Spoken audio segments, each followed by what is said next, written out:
WP, you have the power to enter and exit the world of movies, but only through their plot holes. I took my place back row. Far left. This was the preferred vantage, hidden and surveying my domain. I looked over the faceless silhouetted crowd ascending below me, staring up at the blue glow of the giant screen ahead. They worshipped at the altar of unblemished Hollywood faces. They prayed to them for fantastical tales of things that did not, could not, and would not happen to them. They asked for mere distraction from the rote minutiae of their lives. They begged to know how brave, adventurous, beautiful, and heroic they wanted to be. The floor stuck to my shoes. The smell of buttered popcorn lifted like holy incense from the red paper bags strewn across the audience. The seat squealed as I forced it to recline back. The quiet whispers and coughs among the dreamers as they eagerly awaited to share in the knowledge of cosmic conquest clouded into an almost muted chant. I too shared their religious experience. But I did not pray or beg for anything. I stole from these gods like an arrogant Promethean, resolute in the idea that I was better suited to exist in something more special. I knew this, even if nobody else ever would. I rarely took on the risk of threading myself into a movie I had not already seen before.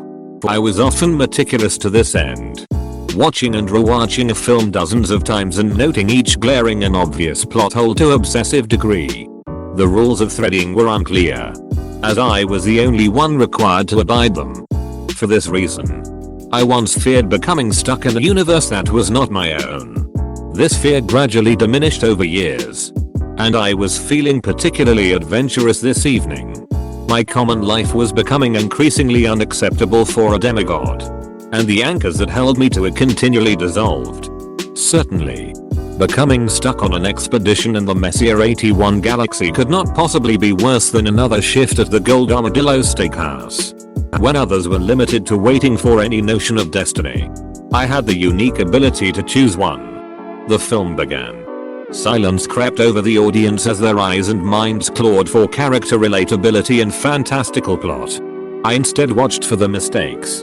I waded through the cliches and searched feverishly for any inkling of the sloppy writing or lazy oversights that had become so much more ubiquitous in this age of filmmaking by committee.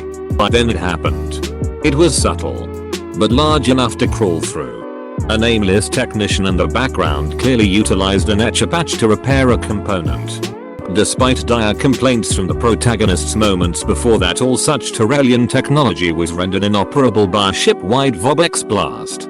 My breathing became more rapid. My head pounded. My vision blurred.